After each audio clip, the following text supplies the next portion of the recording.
Today I have a very special video for you where I'm going to share a love story. And I know Valentine's Day just passed, which is a day for couples to fall madly in love and single people to remember how single they are.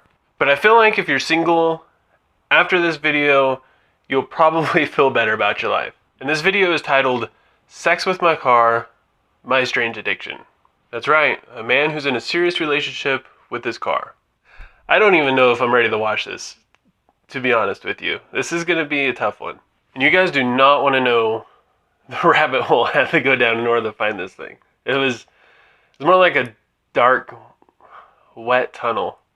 So I guess we'll get this thing started, shall we?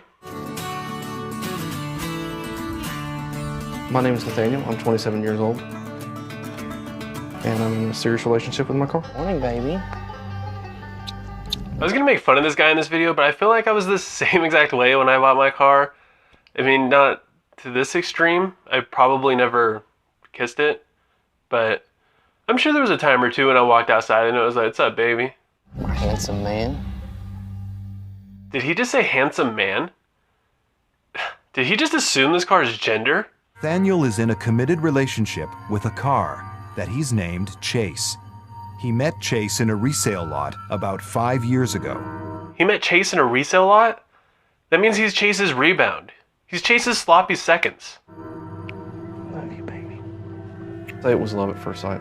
His body and then his interior and everything just together just seemed to fit. And I just felt an instant connection. The car does have a pretty nice body. You know, for a car, I guess. Nathaniel's obsession first developed as a teenager when he would build model cars. But he didn't find true love until he met Chase. Of course he didn't find true love until he met Chase. He was playing with model cars. It's like playing with Barbie and Ken dolls and you go out and you find yourself a real woman, or man in this case. I find this part of him the most sexy just because of the subtle lines and curves.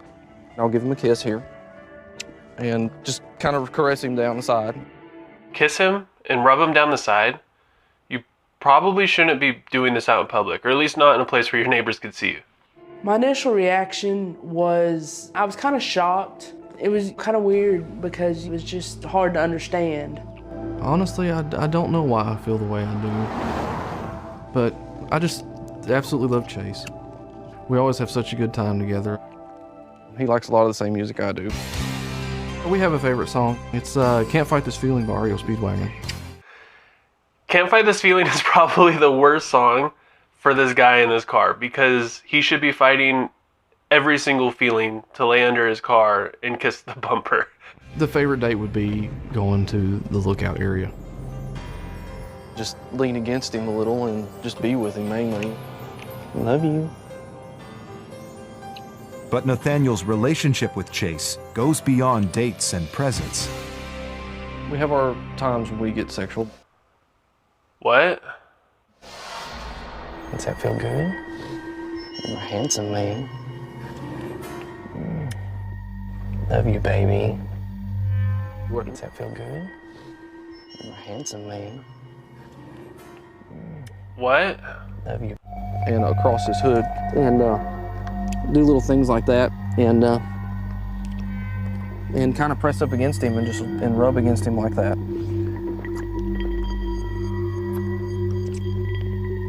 One of his more bold positions is for me to be underneath him. He really likes that. More involved position? How is a car more involved if you're laying underneath it? Do all cars get involved or sexually aroused when, like, mechanics crawl underneath them to work on them? Or is it only when you kiss their bumper? I am worried for my friend because it's not normal, and you may have people that don't understand and make fun of you. Great. Now I just feel bad. Great. Nathaniel's so attached to Chase, he rarely lets anyone else drive him, and never lets Chase out of his sight for more than 24 hours. There have been times it brought tears to my eyes because I wasn't with him at work. His picture's on my desktop, so I see his face all the time. It really bothers me when he gets dinged or scratched. If something were ever to happen to Chase, my heart would just stop. I just have to gather myself here. I'm sorry for all that. Guys usually have one of two screensavers. Either a hot car that they want to drive, or a hot chick that they want to make love to. And this guy has a hot car that he does make love to. The reason I don't tell a lot of people is because I don't know the response I'm gonna get. I always worry about that little bit of disgust that somebody may have. But Nathaniel's biggest fear is how his relationship could affect his career as a customer service technician. I mean, if everybody found out, I'd be worried that it may affect my job. But I love him to death. I wouldn't trade him for the world. Good night, baby. I love you. That wasn't that bad, right? No, that was pretty bad. The one thing I want to know about this video is how is the narrator able to stay so serious while talking about this? I also want to know how uncomfortable the cameraman got while filming him basically straddling his car and kissing him and rubbing against him. Because that's basically the same thing as a guy getting on top of another guy and being like, oh yeah, I like to kiss him here and rub up against him. Just the only difference is it's not a guy, it's a car. Well, it's a man car. It's a car man. I also wonder what made him discover that this car was male. Was there evidence of that somewhere? Let's check out the comments and see what other people have to say here. This guy said, still a better story than Twilight. I mean, it's pretty legit. Yeah, it is. Imagine going to the store to get some groceries and seeing this guy have sex with his car in the parking lot. That's exactly what I was thinking too. Like, does he always greet his car, hey baby, and always kiss it? Or does he try and keep it on the down low, like when he goes to the store? Seems like he's afraid of people finding out that he has this relationship with his car, but at the same time he seems really open with it. I feel like it would mostly just confuse people. Like, you go outside and you're taking your groceries to your car and you look over and you see this man laying under his car and you're like, oh my god, is he okay? And you go over there to help him and you just see a man kissing his car while he's laying under it and probably moaning or something. And you're like, are you okay, sir? Are you all right? Just imagine him seeing a car wash. So there's two guys driving down the road and they see a car wash of like girls in bikinis washing cars, and the guy looks over there and is like, dang, I'd bang that. And the other guy's like, yeah, I know, that car is hot, huh?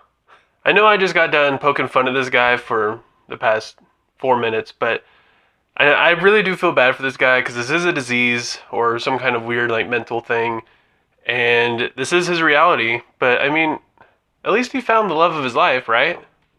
I suppose that doesn't really make single people feel better about being lonely on Valentine's Day, because when you guys were busy being lonely, he was underneath his car having the time of his life. So, I mean, I guess it could be worse. At least this guy has his car. At least he's not single. And if you guys like this video, go ahead and give it a thumbs up. And don't forget to subscribe if you haven't yet. And click the little bell icon so that way you get notified by YouTube whenever I do upload a new video. And if you guys have any inanimate objects that you could think of that you would want to be in a relationship with, leave me a comment below letting me know what it would be. Mine would probably be one of my guitars. But unfortunately, all my guitars are boys. And I'm not really into that kind of thing. So I hope you guys have a good week or good weekend whenever you happen to be watching this. And I'll see you guys next time. I was just an ignorant kid relying on my parents' said to save me.